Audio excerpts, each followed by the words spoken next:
Anshula, Babu sir's one article also came in Indian Express. I'm sharing you during his talk. No, I will share with you. Just bring it on the screen in between.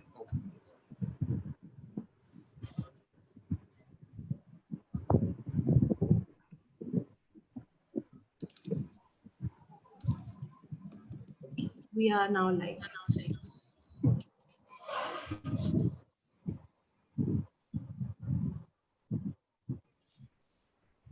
Balwant sir, you can go. Okay. Good afternoon, everyone. I am Dr. Balwant Singh Mehta. Welcome you all on the talk series India's State of Employment, organized by Center for Work and Welfare at IMPRI, Delhi, in association with Counterview as a media partner. Today is the second special talk of the series on one of the most debated and key issues, labor migration in South Asia, shared concern. This program would be of around 45 minutes, comprising around 20 to 25 minutes of presentation by the speaker, and followed by chair's remark and discussion and question answer. So let me briefly talk about the today's topic, how it is related to our talk series. Actually, the migration is today is on national, regional, and global topic and agenda, and is an important livelihood strategy. There is a strong association between poverty and migration, but it is not always true, particularly in the case of high-skilled people. As estimates shows that there are over 150 million migrants around the world. A significant number of these are from South Asia. Nearly 1 in every 3 person in India is a migrant, and 1 in every 6 urban dwellers is a migrant in Pakistan. And similar statistics for migration are found in other South Asian countries. With increasing urbanization in South Asian countries, a lot of people, skilled, unskilled, poor, rich, males, females, are migrating across the countries and from rural to urban areas for better livelihood opportunities in life. However, there are, in particular in the COVID period, the two sets of migrants which we always talk about. One is one who moved from the rural area to urban area and settled in the urban area. Another who from the rural to cities, another place to place to do their work and come back to or go back to their native places. And these are seasonal and circular migrants. And over the period, these short-term or circular migrants has gone up significantly during the last last decade, 2 decades period, which are the most vulnerable and poor. So these short-term migrants still have a foothold in rural areas and their native places, and majority of them have returned to their native places in case of any adversity. The similar situation we have experienced during the lockdown period in the recent past. We also conducted a small study of this return migrant during COVID period, lockdown, which also find that the similar kind of results. Most of the return migrants during lockdown were short-term migrants or seasonal migrants, and mainly poor, who have their foothold in rural areas. So, that's what these more poor and vulnerable who needs policy attention. So, in this context, Professor Babu, today's speaker, along with his 2 colleagues, Akhil Ranjan and Mohan Mani, brings out an excellent report, Migration in South Asia, Poverty and Vulnerability, to understand the underlying causes of migration of the poor from both within the country as well as from regional perspective. So today, Chair, we have eminent, migration and urban studies expert, Professor Bhagat from IIPS Mumbai. He is not only one of the top experts, but he is also one of the vibrant speaker. We have conducted a lecture, I think 1 month back, on this lockdown and migration issues, and which was highly debated and highlighted across the media. And I welcome Professor Bhagat to introduce the topic and start the delivery.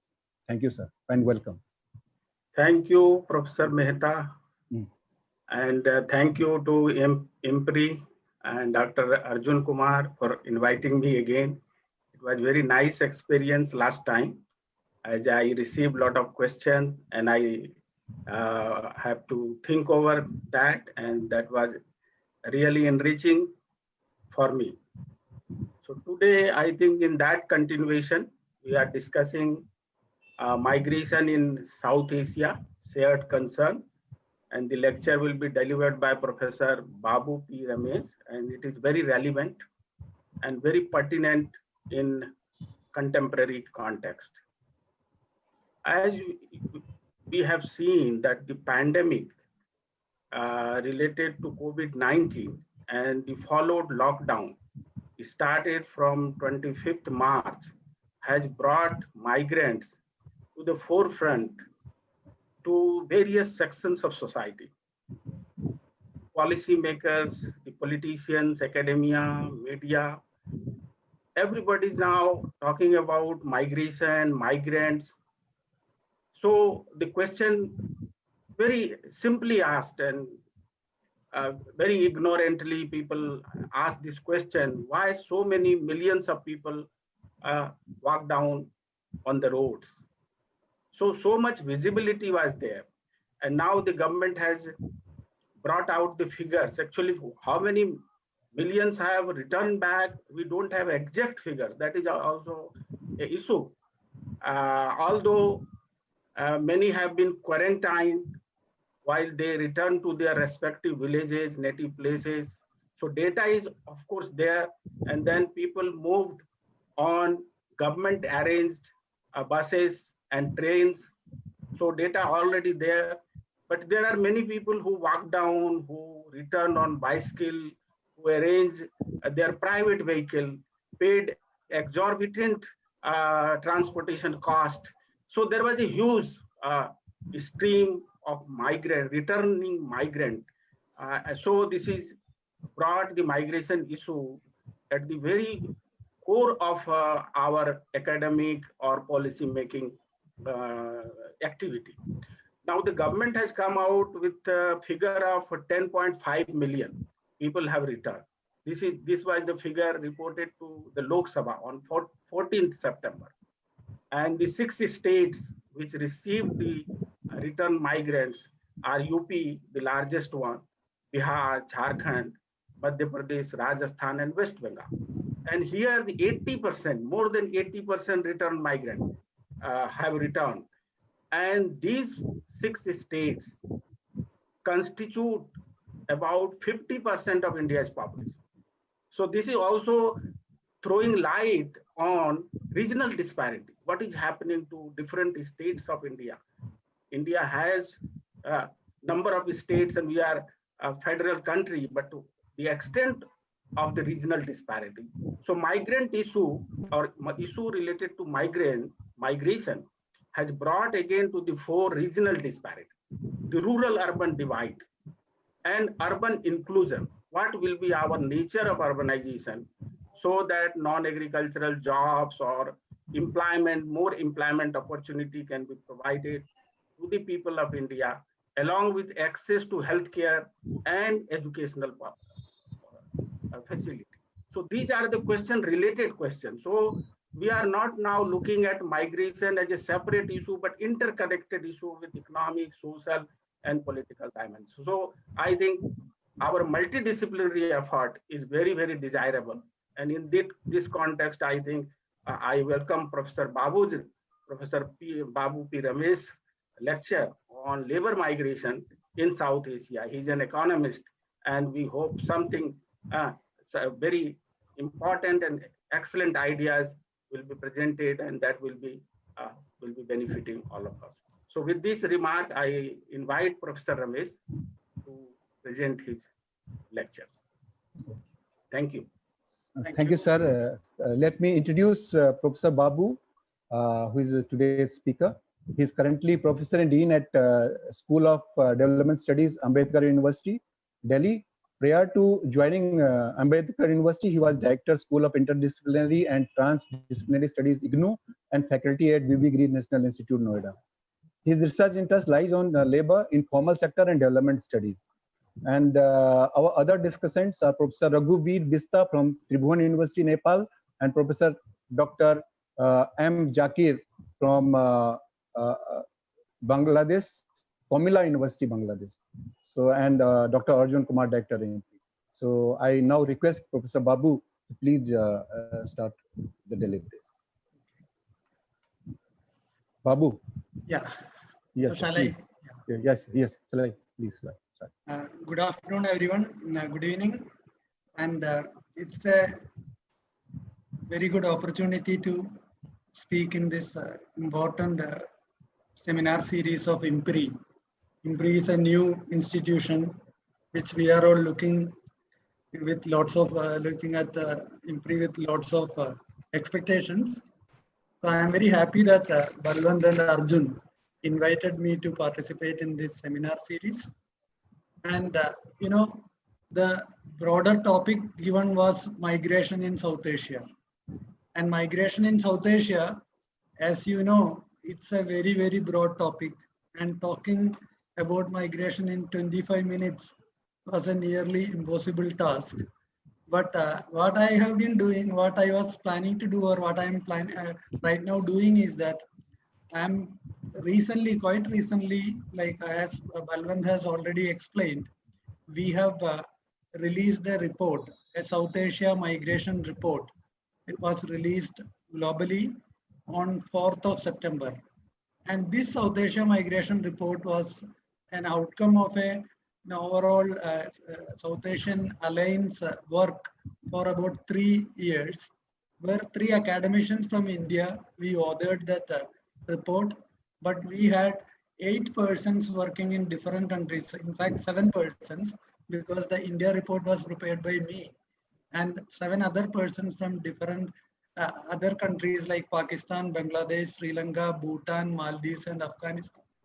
They together produced 8 country reports, and we have prepared a regional report, authored a regional report based on inputs from the country report. So in this particular report, we have highlighted certain concerns. So my presentation will be mostly on like what are the similarities we have seen in South Asian context, what are the shared concerns, and what are the possibilities of common solutions. And I'm very happy that in the beginning itself, Dr. Balwant has briefly explained the quantitative related matters of South Asia's, especially India's migration and South Asia's migration. And we have also got a very good, the appropriate chair for the session, Professor Bhagat, who knows totally about the migration scenario, especially in terms of the numbers and all. And as he has pointed out, what we require while approaching migration and migration studies is a interdisciplinary approach.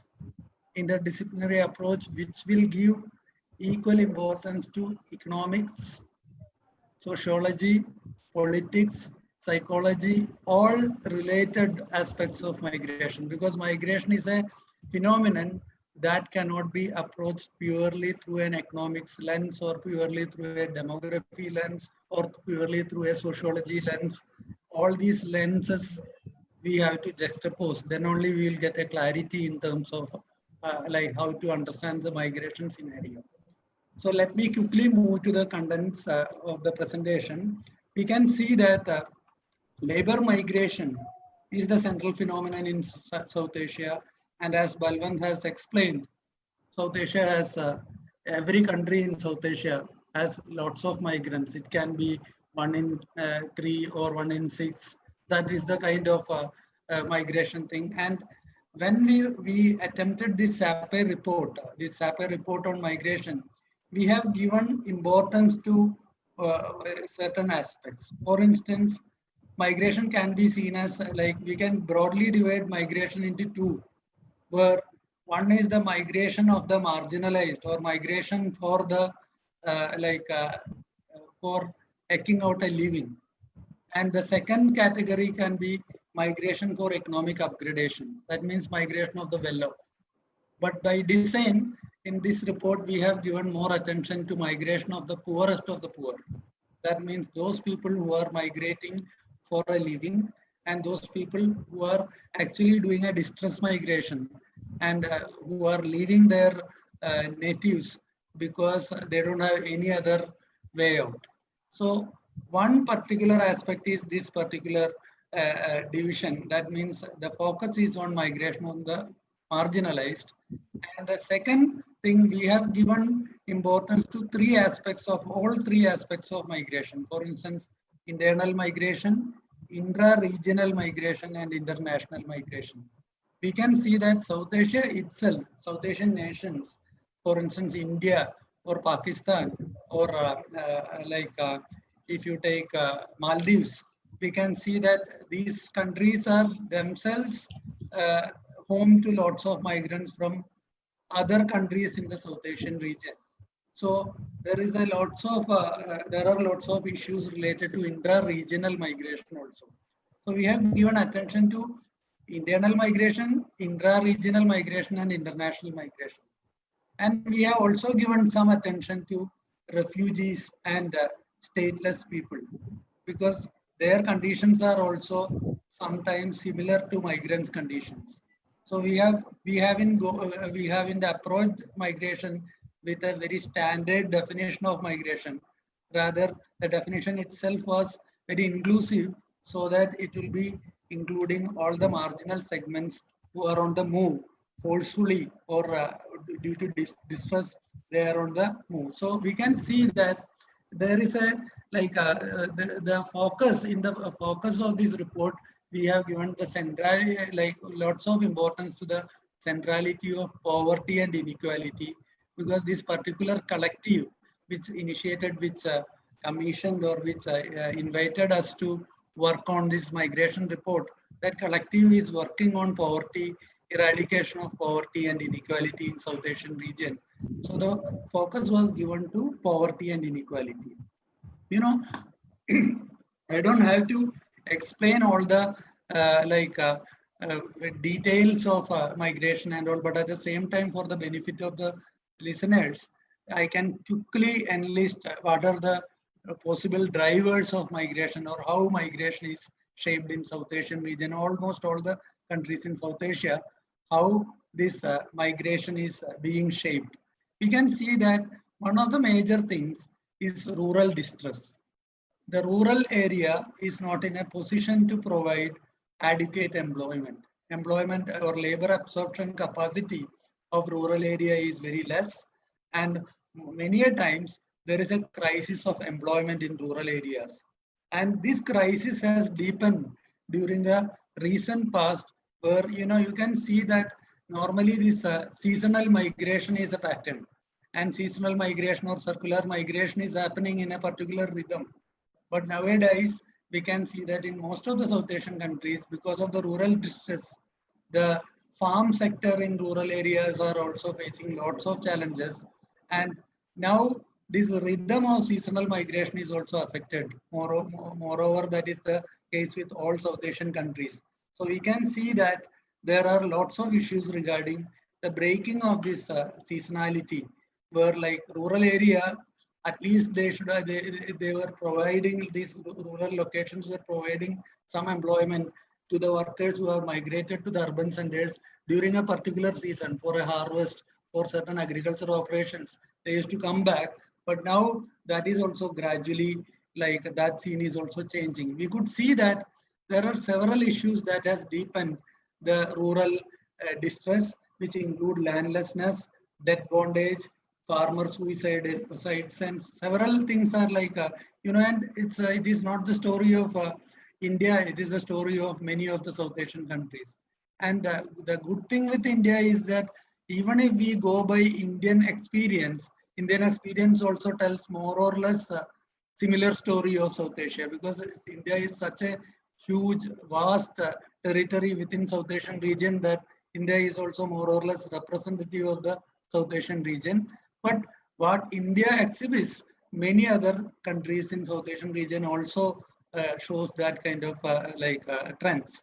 We can see that as earlier, Balwant and Professor Bhagat has they have mentioned that we could see that there is a regional disparity, and urbanization is happening in a particular way that rural people are finding that only way to survival is to move out to the urban areas. So what happens is that gradually urban areas are getting swollen, or getting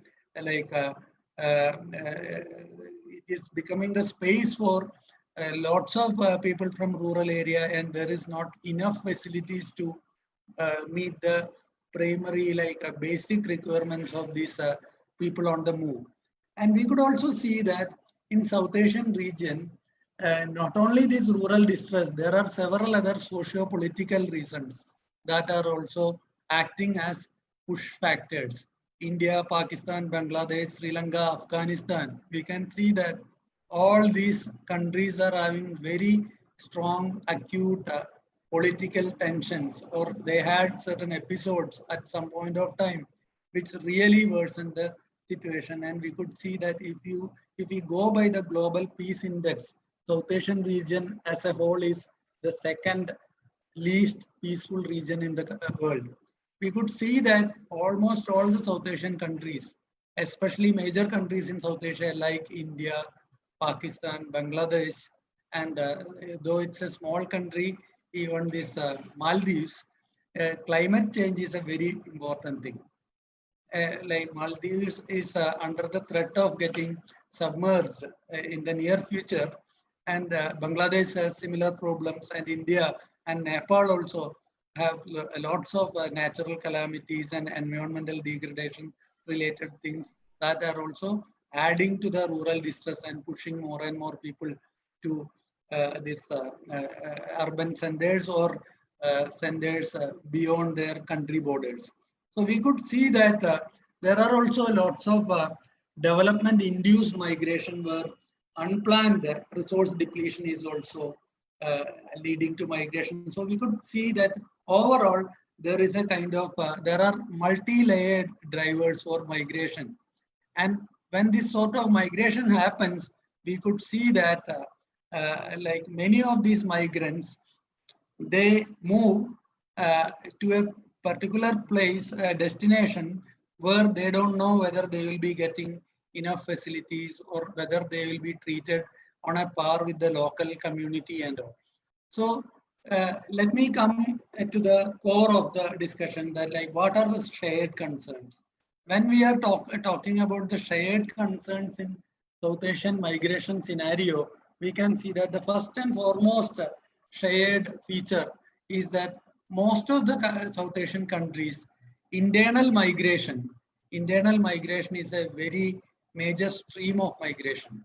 For instance, in India, Pakistan and Bangladesh, we could see that internal migration is very prominent, even compared to even when we compare it to the international migration. We could see that another important aspect is that, which I have already explained, that is the importance of intra-regional migration. That means countries within the region, they are having strong migration connections.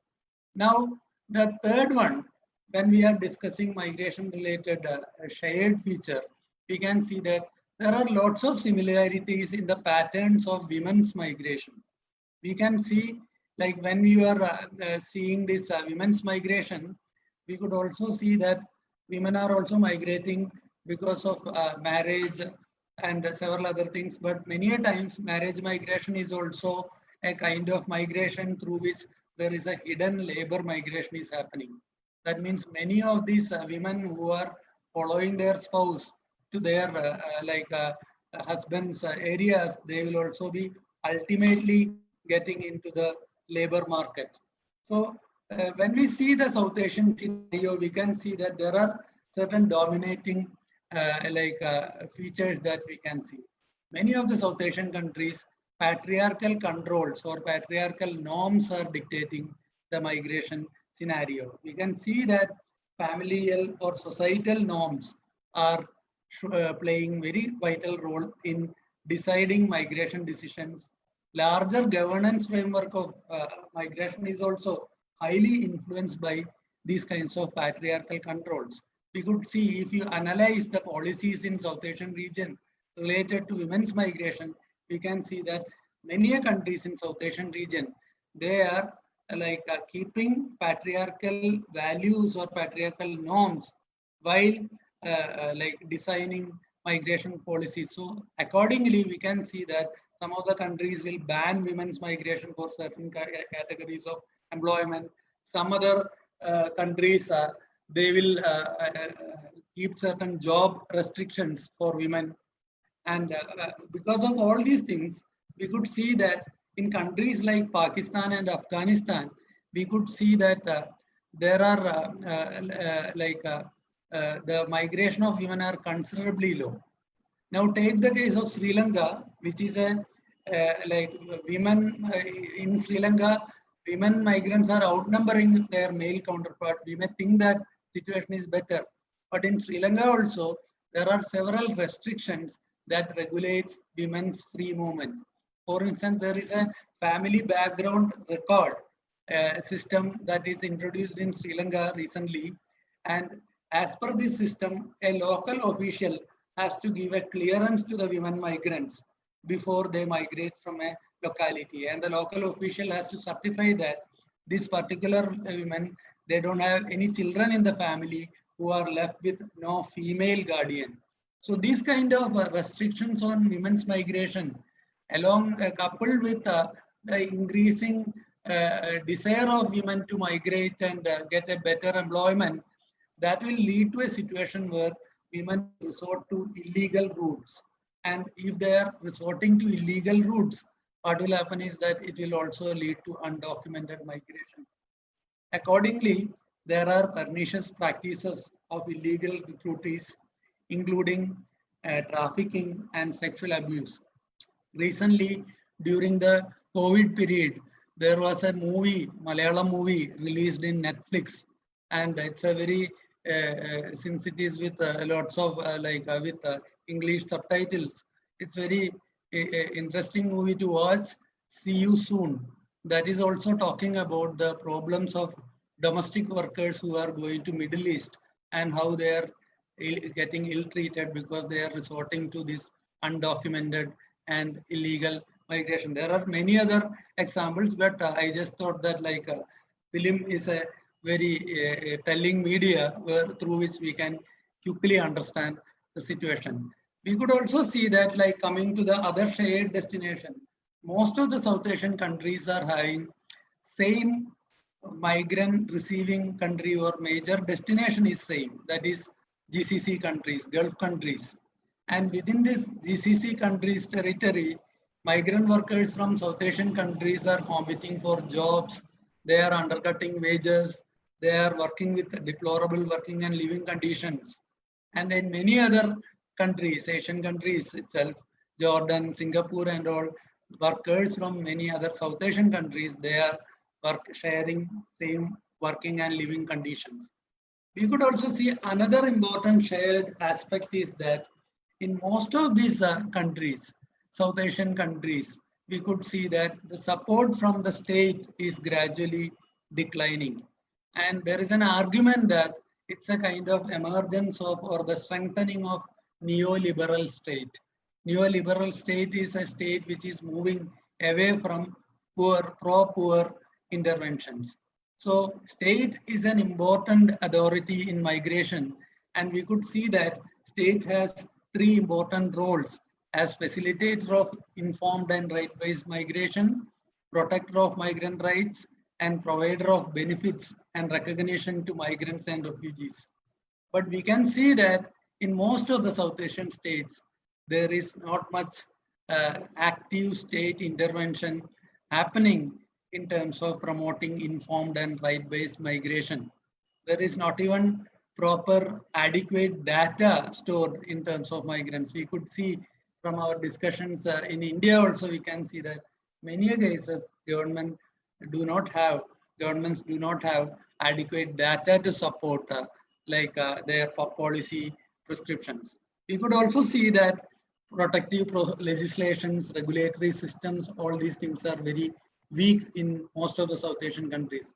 Here in India also, we have this Interstate Migrant Workmen Act, but the efficacy of that act, everyone knows that is not very effective. And most of the international conventions and adoption and honoring of these conventions and all, we can see that South Asian countries are all lagging behind. And now, there is another binding factor that has come. When COVID-19 has come as a game changer all on a sudden in South Asia migration scenario, we could see that COVID also brought lots of shared concerns. The destiny of South Asian migrants, most of the countries in South Asia, it's a shared destiny. Almost all the South Asian countries saw this exodus. There is problems of losing jobs and deteriorating working conditions. People are getting discriminated, and there are issues related to returning home. There are issues related to closure of borders, stranded migrants. All these issues are similar. And migrants are those kind of people who are not in a position to stay away from employment for long, because they are the poorest of the poor, and they cannot stay far from employment for quite a long time. So most of the migrants in South Asian region who have got dislocated due to this COVID are looking for reintegration and return passage. And we could also see that women and children have become more vulnerable. When we take the case of COVID and interventions, we could see that in most of the South Asian countries, there is a failure of state mechanism. We could see that many of the countries, for a few days, the state mechanism was not in a position to provide adequate income support, social security benefits, or healthcare to the migrants. So we could see that in the coming days, when this pandemic is continuing and gradually even after pandemic vanishes, we could see that the economic divide between nations and economic divide between regions, the rural and urban, is going to get deepened. And there will be more and more xenophobia towards the outsider. And there will also be deep weakening of democratic struggles and democratic rights. We could see that in most of the countries, most of the South Asian countries, we could sense that probably the labor legislations are getting weakened. And we have examples from most of the countries. We could also think about this shared features of South Asia migration also provides an opportunity for us to think about possible common solutions. One possible common solution is to have these effective policies for the reintegration of displaced migrants. For instance, many of these migrants who got displaced are the migrants who are working within the region. So there should be a regional solidarity where countries in South Asia, they should ensure dignity to intra-regional migrants. In order to ensure solidarity for this intra-regional migrants, the first and foremost thing is that in South Asian region, we have to have a peace within the region. But gradually, there are tensions in South Asian region even now. So this is a major thing that needs to be addressed. And there are also issues related to legality and illegality of migrants and refugees, citizenship of cross-border migrants. All these things are these things need to be amiably solved. Then only we can effectively address the issues related to migrants. We should also have collective initiatives to negotiate with migrant receiving countries like GCC countries. And we should also have lots of initiatives towards promoting migrant rights and right-based migration by utilizing the provisions or the protective frameworks of labor laws and signing and honoring relevant international labor conventions and all. So this is what I thought I would highlight in this presentation, and probably we can continue the discussion in the question and answer session. Thank you. Thank you very much, Babu, for this detailed presentation and some of the highlights, which is really you're focusing on, which is particularly distress migration, which is the main theme of your report.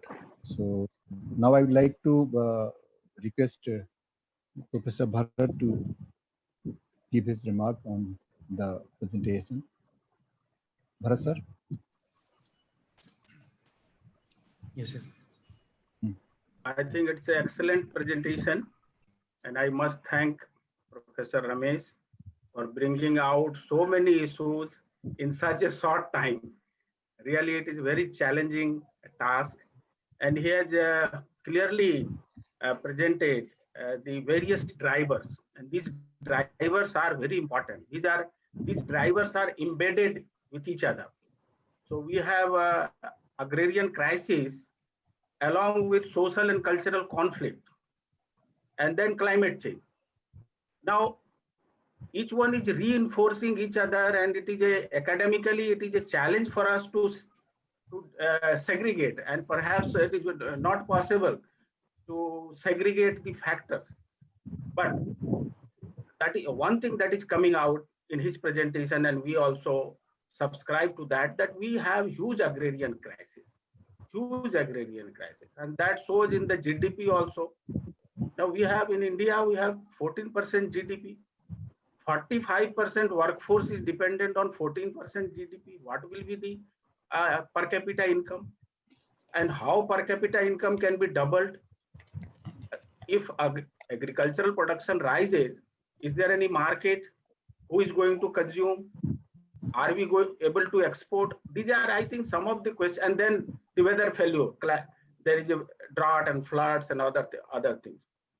So we are very enthusiastic about economic reforms or labor reforms, or bringing out certain legislation related to agricultural sector.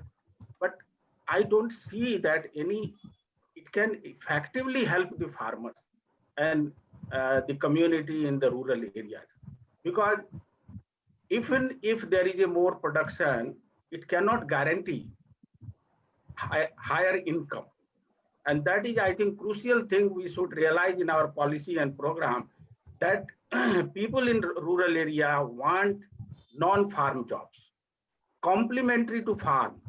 So this complementarity, I think the agriculture and industry divide we have to bridge somewhere if we want to withstand this agrarian crisis and really to increase the income of the rural people, or particularly the farmers. And there are large number of agricultural laborers who are not able to migrate also. They are willing to, so there is a huge potential migrants in this country. So what we see, the manifestation of migration, huge number. Along with that, there are many people who want to migrate. You can see the wage differential between Kerala and Bihar. Given the opportunity, many people of Bihar will like to migrate to Kerala if they get 3 times wages higher than that. So I think there are many people, potential migrant, huge migrant. So this is very important, and we need to see these drivers together. And very important, as you have highlighted, there are a lot of issues related with governance, and illegality is created through our mechanism of administration and law. Some people are turned to be illegal by one stroke of the law. I think these problems should be tackled with humanitarian approach, and South Asia being both destination as well as origin. This is unique thing about South Asia. The South Asia is a destination, receiving country, as well as from where a lot of people are migrating.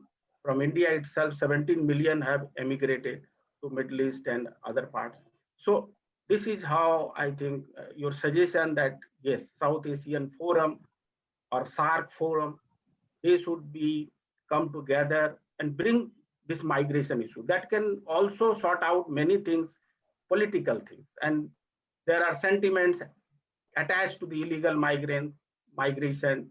although we don't know what is size of illegal migration, but politically it becomes so sentimental that whole migration issue is derailed. Whole economic aspects of migration, integration of migration with development is derailed. And then what happens if this type of crisis comes? Then we see the huge problem we are not able to deal with. And rightly, you see this during this pandemic, several countries have relaxed that those who are illegal migrants, those who are refugees, they can also avail health facility. Malaysia has done, Thailand has done. So several European countries have done. No need of showing whether you are illegal or legal. You should get health facility, because if things are hidden, then it can spread the disease more. So now when the crisis is coming, government is responding.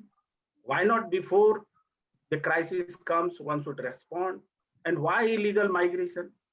As you have rightly pointed out, there is a huge crisis, and therefore people resort to illegal migration. So even if you talk about legal migration, safe migration, orderly migration, we have a compact under Sustainable Development Goals, but then people continue to migrate illegally. And this has brought out recently that huge number of illegal migrants hiding, and they were not able to be transported because they don't have that ID proof and etc. So now this is deepening the crisis. So health related issues, development related issues, governance is related. Governance, access to health facility and development, I think this need to be integrated. But what we are doing actually in migration, governance is a top priority. So whether it is legal or illegal or trafficking, these aspects are dominating. But the integration of development with development, I think that should be the focus of the agenda.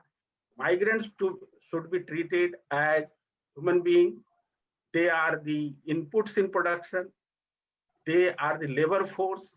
Without that, they provide services. They should, every country or region or urban centers, this has been, I think, came to the focus, and now people are realizing this thing. So there was a huge negative attitude earlier against migration. Everybody very against about migration, but that I hope will subside, and let us see something where there will be more positive integration of migrants with development within the framework of sustainable development. But challenges are more. Now, it is said that COVID is going to be equalizer. It doesn't differentiate between rich and poor. It is not like that. It is not, because rich people, even if they fall victim to COVID, they have access to healthcare. They have means and materials to withstand. It is not so for the poor people, poor among the migrants, slum dwellers. So these are some of the place-related vulnerability. So vulnerability is not just that poverty of course, but where the poor are, because the place decide about access to health facility. A poor living in slum in Mumbai can have some access. They can go. If what they are lacking is money. If money is given to them, they can access to certain private. Same thing cannot happen with the poor in Bihar or Jharkhand, because health facility is not there. Even if somebody transfers money in their account, they will not be able to access. So place matters, and the vulnerability place. So we have to see multidimensional poverty. Poverty is not simply the calorie or income poverty, but we have to see housing, health, all these multidimensional poverty we have to see. So all these are academic inputs, and of course policy should be sound, and involvement of a partnership between government, civil society, and whole approach to migration, that how to integrate, I think that should be the focus. And hopefully COVID has generated a lot of ideas, concerns, and consciousness, and let us translate into, and by this type of webinar will be very, very helpful to to outreach our ideas to the people and policymakers. So I think with these comments, I will end here. Thank you.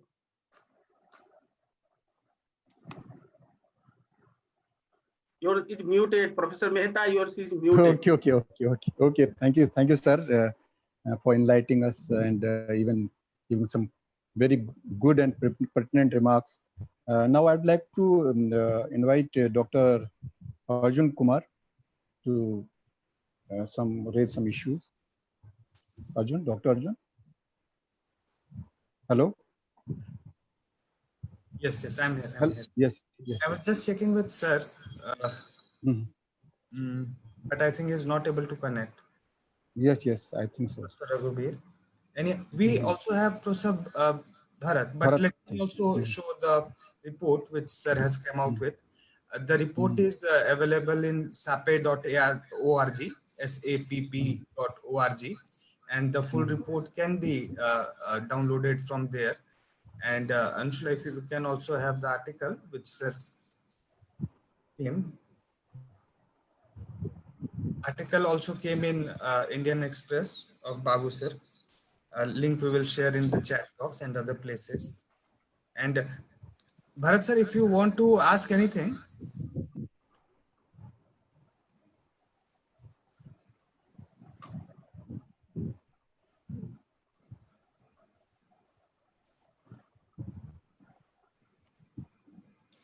Hello. Yes, please. Thank you very much. Thank you, Arjunji, Balwantji. Sir, video. And,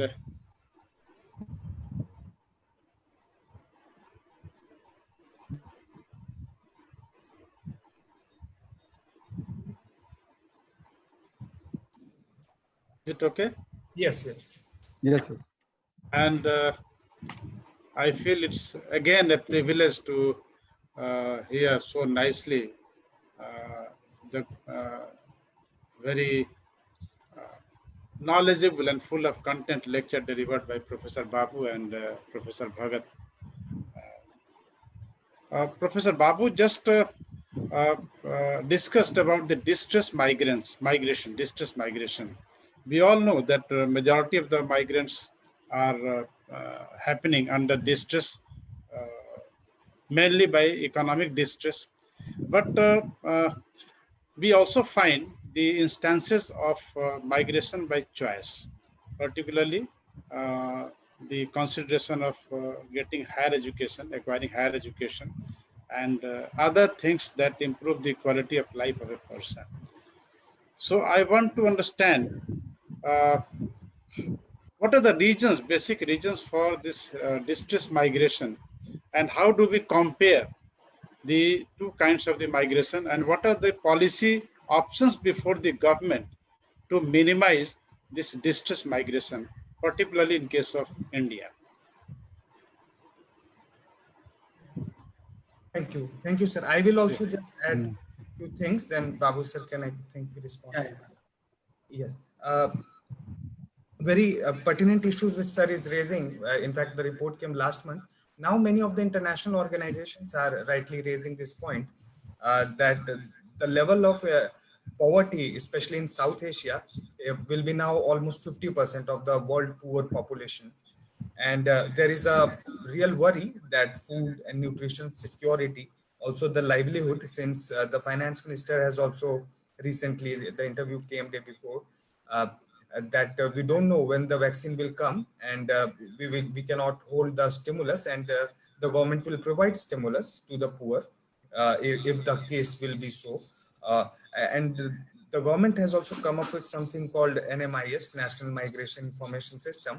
Nothing much has been done, or that's not very much working. In fact, that was announced when Bhagat sir gave his lecture, and now sir has also mentioned that in Parliament around 1 crore figure we are reporting those who have returned back. The actual numbers are very quite high.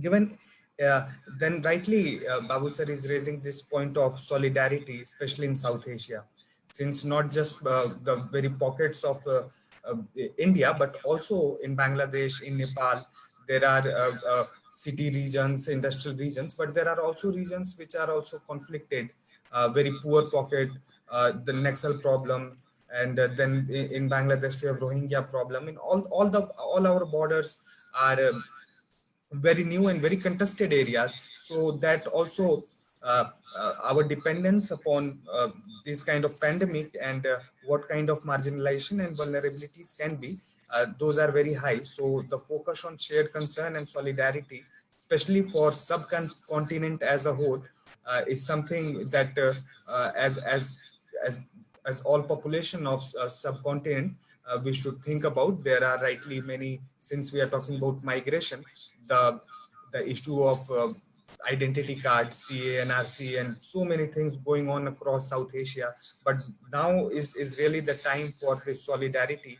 I recall one of the story I just heard in a podcast yesterday, in the Economist. There also, the story of a Nepal laborer coming to India and then going back also to the eastern part of India, and now having nothing to do. And there are so many health concerns, and many surveys we also did. Uh, these concerns are coming. So I really wanted to know from Babu sir, in their analysis, what sort of solidarity steps can be done from private sector, civil society organization, and especially between the governments, and what can be the prospective road ahead to overcome these challenges in this pandemic and recession times. Thank you again so much for your lecture, sir. Yeah, thank you. Thank you, Dr. Bharat and Arjun. Thank you, Dr. Bharat, for flagging certain thing, which like I didn't get time to focus on, because basically, like I have explained, that migration can be, one is migration out of choice and the other one is migration out of distress. And when we come to distress migration, or when we are focusing on distress migration, how government can effectively intervene to address distress migration, if we are discussing that thing, the first and foremost thing is that government should address the migration issues at the point of origin itself. That means, like when Professor Bhagat was explaining also, like he was also highlighting that there is a place related disadvantage. For instance, in many of the migration pockets, that means source regions, they don't have their native economy or local economy is in a distress situation where wages are very low, there is no adequate employment, there are no facilities, education, and many other infrastructure things, including health infrastructure, things are not available. So probably what is required more is more rural oriented policies in a country like India. For instance, rural, if we are not giving more attention, that will be a very dangerous thing. For instance, I could see that in my understanding of the situation, the programs like MGNREGA, they need to be strengthened, because these programs are the programs which provides a modicum level of social security to the people in the rural areas. Fallback options are provided, and even if a simple money transfer is done, many a times they are not going to get that money transfer things very quickly. That benefit is not coming. So we have to go back to the old Keynesian warfare, like workfare programs, where people will get the people with the highest marginal propensity to consume, they will get more and more money. So some kind of a policy that focuses more on this rural sector and provide benefits to them, that is a requirement. We could also see that even larger debates that is happening in India related to farm subsidies and support prices, all these things are very important, because we have to have institutional mechanisms or government aided institutional framework for microcredit, for support prices, and all these things. So probably in a country where or in order to strengthen this poorest of the poor, we have to support all these initiatives. But the larger trend that is happening in entire South Asia region is that many of these supports are gradually being withdrawn by the government. So that is a kind of a area where the collectives or the solidarities in South Asia needs to further their efforts. And coming to Arjun's thing, how we can for solidarity, probably like solidarities are developed and strengthened during crises only. So probably this crisis, we can see that there are lots of active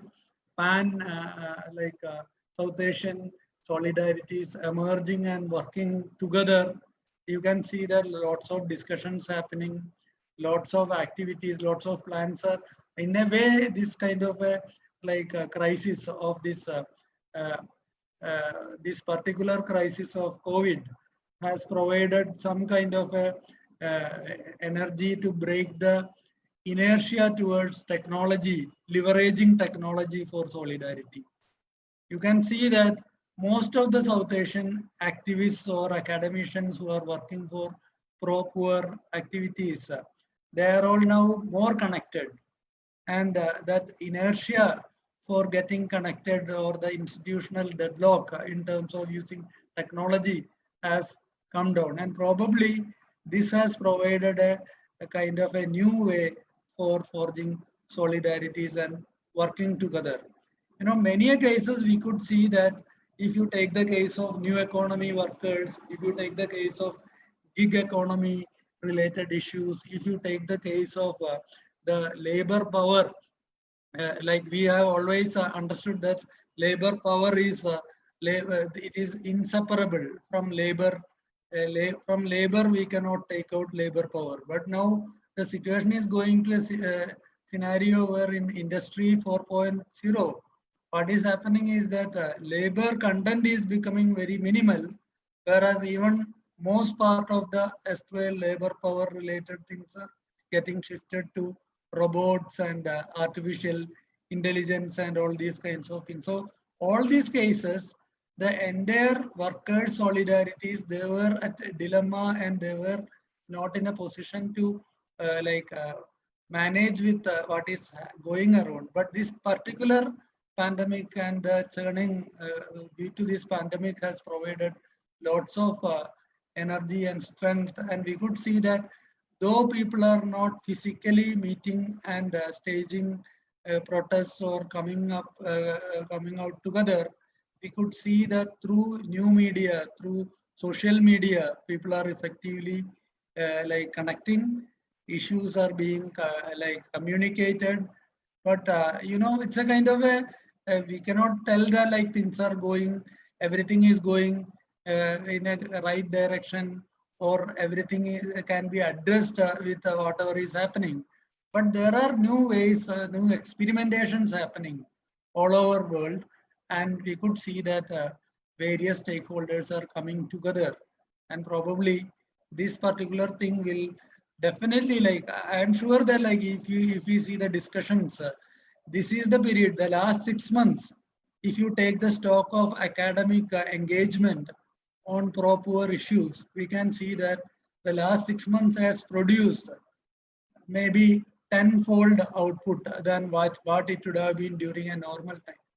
So that means this is a period of thinking, this is a period of critically looking at things and coming out with solutions. Probably this is a kind of a period where we are planning for a better future. And I am sure that this period's output or the academic thinking or the scholarly debates and the exchange of ideas, that will definitely have an impact. It will when we are discussing it in econometric analysis and all, the impact will be a lagged impact. That means immediately, we may not be getting, but another 6 months from now or 1 year from now, when policies are being formulated, definitely this scholarship and the new realizations will play a crucial role. Because, you know, though people are divided, some way or other, communication or technology is providing people to come in solidarity, work together, and lots of thinking is happening. So I am looking at it in a very positive manner, at least as a person who is working on pro-poor related agenda, I could see that last 6 months have been a very, very hectic period for all those people who are working on pro-poor agenda. And because of that thing, in global scene also, we can see that there are lots of new ideas coming up and new alternative models are coming up. Probably the new normal that is going to happen after this COVID era will be totally different for this collective action also. And I'm sure that that will totally change. And maybe after 6-7 months, we could see the initial results there, like how things are going, worker solidarity. Because, you know, if labor laws are diluted or new kinds of systems are there, probably like there will be kind of a defiance and some kind of a response coming from various corners, and quite unexpectedly these responses can totally change the game, and there may be certain other outcomes that is coming that we have seen at different historical junctures. And I am very hopeful that something good will happen because of this increased like dialogues and exchange of ideas which is happening in a global scale. That is it. And I'm sure that we are all, yeah, Balwant, yeah, please. Yeah, thank you. And some raising some of the important issues, future issues like the new normal and the gig economy, which will provide the new kind of jobs, and even for the migrant. So what my last question, which I think, what are the good lessons we can learn from our other South Asian neighbors? Actually, like what you said in case of Sri Lanka, there is huge female out migration, and similarly, I think in Indian case there is a problem of portability. Like the people migrate, but they don't have entitlement if they move from one place to another place. So I would like some kind of reflection from other countries. What are the good lessons we can learn from, our neighborhood?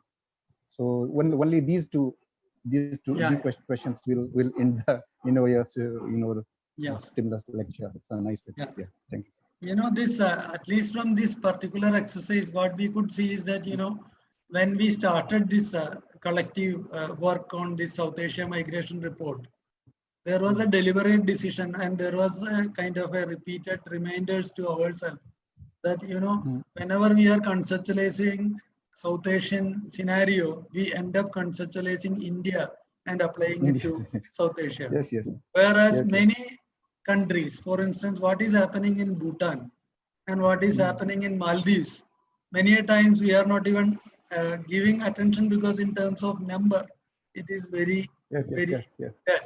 But at the same time, the rewarding thing as a researcher for me was that, like, when we were going through each of the identified aspects related to each of the countries, we could see that there are striking similarities in all the countries, most of the countries. For instance, if we want to select an outlier from South Asia region, then Maldives is the only outlier. Yes. Mostly because Maldives is a migrant receiving country. Maldives situation is slightly different, but all other countries in South Asia has very striking similarities. For instance, that kind of legality discussions, the kind of othering, xenophobia, or attacking those people who are marginalized segments, all these things are similar in almost all the countries. And even in countries like Bhutan, I always thought that it is a country that is related to gross happiness index and all these kind of things. But along with happiness, there are similar stories happening in Bhutan also. So one striking thing is that this is a realization that when working together with South Asian partners, it's a realization that many things like gendered notions that is governing the migration scenario, or the xenophobia and othering, and pushing the marginalized people further. All these things are having it's a pan South Asian phenomenon. and it's an issue that requires some kind of a like solid it needs to be addressed together also.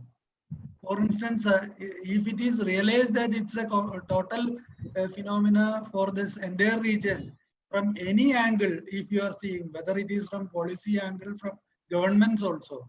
For instance, like in our report also, our major suggestion is that we should have solidarities in line with SAARC. That means this is the time for governments of various South Asian countries to come up together for effective solutions. For instance, as migrant providing countries, South Asia, if South Asia is together and if South Asia is acting as a bank of labor power for the GCC countries, like they are negotiating for oil prices, we can also negotiate for our human power. That means we are the major providers, and the entire GCC country is depending upon the South Asian countries.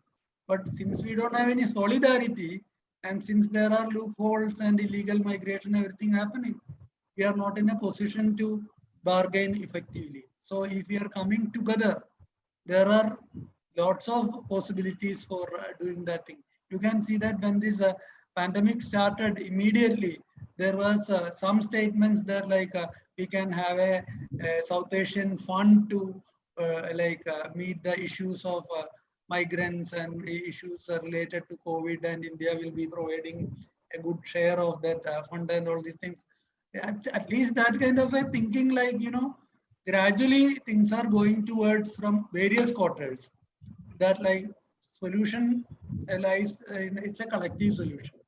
So if you see it from the global international context also, if you are seeing South Asia from far farther distance, if you are seeing it from the global developed country context also, if you are viewing South Asian region, we could see from a distance that entire countries in this region, they are behaving similarly. So probably in order to strengthen the worker rights and informed migration, right-based things, everything, there should be some kind of for instance, a donor country, they can have certain kind of if they are very keen on promoting labor rights, they can stipulate that we won't entertain a kind of situation where the South Asian countries are competing and undercutting wages, which will lead to a situation of race to the bottom, where labor standards will go down. Now the thing is that in order to get a contract, we are competing. India and Bangladesh, they are competing with each other. There is no minimum level which is fixed. So solidarity can come from our side. Solidarity can come from generous employment providers side also. Many GCC countries, especially this kings and sultans of GCC countries, they in theory they believe that they have to support the South Asian countries because South Asian countries are providing this thing. And many countries, for instance in Nepal, they have when the king or some prominent person visited Nepal, they clarified it very clearly that in GCC countries we are not accepting any kind of money or advance entrance fee from the migrants, and we are also covering their entire expenses related to migration. That means ticket cost, everything. So then Nepal immediately introduced a policy called no cost, zero cost migration policy. But it was not very effectively implemented, but at least it was a realization for many of the Nepali migrants that they need not pay any money to go to Dubai, whereas the employer will provide everything. So that kind of charity or benevolence and all these things are available also, but effectively we are not tapping that thing as a group. And if there is a kind of solidarity telling that we won't undercut wages, if a South Asian migrant is working in a particular country, they should get these kind of minimum facilities and this kind of thing. This is the basic minimum. Otherwise, the governments will not tolerate that kind of a migration. If that kind of a solidarity is coming, gradually we can effectively bargain with, or not even bargaining, we can negotiate with these countries. Many of these countries, they will be sometimes paying also, but it may be siphoned off by middlemen. So this removal of middlemen will be effectively happening if we are working together. These are my immediate thoughts, but as Professor Bhagat clearly told in the beginning, these are all food for thought also. So Yes, maybe after this seminar also, like when we are thinking about these things, I will definitely keep these questions in my mind so that I can further work on these things. Yeah. Yes. Thank you very much, Professor Bhagat and Professor Babu, for this very enriching and very stimulating session. And we really thoroughly enjoyed this session, and we hope in future also we'll have this kind of a session. And soon we'll come out with a new topic, and hope to join you again. And thank you very much, sir. And thank you, Babu, both of you. Thank Sir, you. very much. should we have Bhagat sir for just a small remark? Okay. Yes. I yes. just wanted to Please. add a few things. Also, Yes, that Irudia Rajan sir, Professor Irudia Rajan also mentioned this thing, especially in the context of GCC countries, that many things are happening. We all know that from Kerala, a lot of migrants go to the Gulf countries, and he raised many of these things. Also in Europe, in EU, now again the integration and that thing. What they are also doing, that now they are also financing many of their expenditures. A furlough scheme is something which is going in Britain, wherein some support to those employers they are giving for the employees, and they have also come up with the green bonds for financing these kind of expenditure, especially in this pandemic. And I would once again like to congratulate Professor Babu Ramesh for highlighting this regional integration of solidarity which is needed for South Asia. And with these words, Bhagat sir, I think some concluding remark. Yes, sir. Yes. Thank you. I think nice listening and the questions that raised, and of course, answers are not easy, but many things are enlightening. Particularly the case of Nepal, I think, zero cost migration. That's very important to emulate.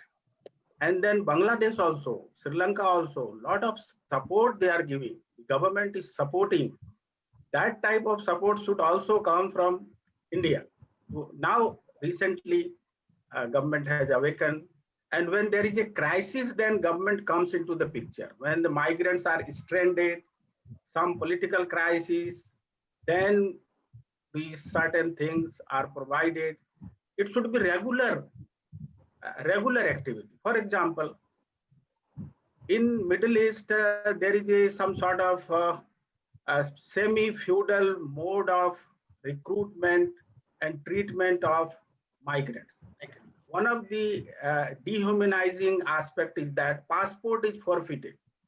Passport is taken under the kafala system. There is a kafala system. Sponsors are there. Sponsors will be local person, and they are actually releasing the visa, and they are taking the migrants from South Asian countries and other countries also. Why the passport should be forfeited? Why the passport should be taken? Passport is an identity. Passport can be some alternative way should be there where embassy can intervene. Some registration should be there, and passport must be. Now, Government of India can easily intervene with the GCC country, or South Asian country can come together and negotiate with. And this competition rising. For example, now a lot of people are migrating from Nepal. So, and from also UP and Bihar now, the people are migrating. Earlier, people from Kerala or other South Indian states were migrating. Now, a lot of people migrating from Bihar and UP. So cost is decreasing. So cost means wages are decreasing. So people are ready to work on low wages. And so this type of competition of lowering the wages and exploitation, increasing more and more exploitation. This can be easily taken by the country together. So solidarity or coming together of South Asian country, let us not, this has been highlighted by Professor Ramesh, that why not we can come together and let us have a minimum wage fix. Nobody should work less than $500 or something. Now people are working in a $25 per day, $20 per day. Sometimes when they go there, their wages are similar to wages of Kerala. People of UP and Bihar, when they are going to Middle East, they find themselves that similar wages are provided in Kerala.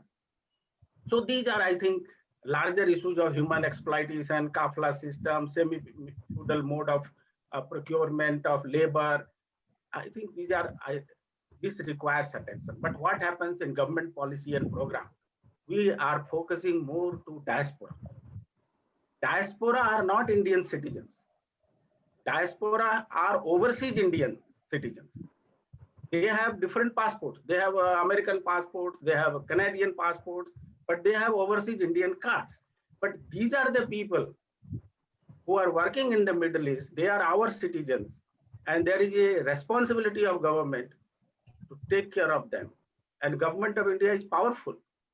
But then there should be sensitivity and there should be awareness also, concern also, and the policy formulation in this direction. So things are coming up. The second most important that Professor Ramesh also highlighted, gender aspects. Now, female migration is now coming as a very parallel and stronger dimension or of migration, particularly from Kerala and Sri Lanka and Bangladesh. Now, yesterday I was also listening one of the webinar, and then from Bangladesh it was reported that during COVID time, now remittances is declining, but remittances sent by women migrant is not declining, because women are working as a domestic servant in care economy, they are there. So during pandemic also, they were taken care of by the employer, and so they are now becoming helpful in sending remittances, where the male counterpart, they lost the job, they are stranded. So these, I think, female migration should be taken care of, should be supported. So I think more proactive policy. It is not something of preventing migration. Always migration should be looked that, yes, it is one of the choice of livelihood. You want to do this or you want to do that. And migration is one option, because the constitutional right is there. Right to move is a fundamental right. And also right to emigrate also there. You cannot enter in other country, but you can leave your country. That is as per human rights, United Nations Declaration of Human Rights. And most of the country are signatory to Human Rights Declaration of 1949. So one can leave the country, one has right, but one cannot enter the other's country. That has not been recognized.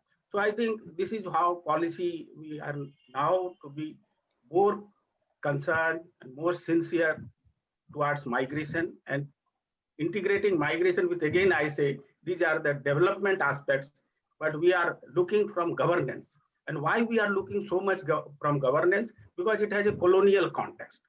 So during colonial time, what happened? There was indentured labor. Congress party raised this issue, and then Immigration Act was passed in 1922. And then it became an issue that, oh, governance, and then Indian people are going to South Africa or Central America, and people are exploited. This is how things have aspect has been connected. But one more good thing that is not emphasized in many of our speakers and researchers, that India's freedom struggle is closely related with protection of migrants' rights. Because Gandhiji, when he returned back in 1893 as a young barrister, at the age of 24, he went to South Africa on the invitation of a Gujarati merchant, Dada Abdullah, to fight his case, company-related matters. And it was a job of 6 months. But when Gandhiji reached there, South Africa, he found that indentured labor were in very bad condition. And then he tried to organize them. And he did many things in next 20 years. He lived there for next 20 years. And what he was doing? He was doing, in fact, protecting the rights of the indentured Indian migrant worker. And that, I think, connection between India's freedom struggle and the lesson, I think we should sometime need to historical perspective. That's why I told that it is a multidimensional and every discipline has a lot of opportunity to contribute. So these are, I think, my some remarks. I hope it's a very interesting session, and Professor Ramesh has presented very well and brought out various dimensions, and I think it's very enlightening. So thank you very much. Thank you, sir. Thank you very much. Thank you. Thank you. And I think now we close the session. Thank you. Yes, thank you everyone and have a good evening. We crossed our time limit, but it was such wonderful listening to both our migration experts. And thank you, Balwant sir, for being brief. Balwant sir had many questions, but in the interest of time. And have a very nice evening, and we'll keep having you as an expert to strengthen our issues and look into our employment issues. Thank you. Have a good evening.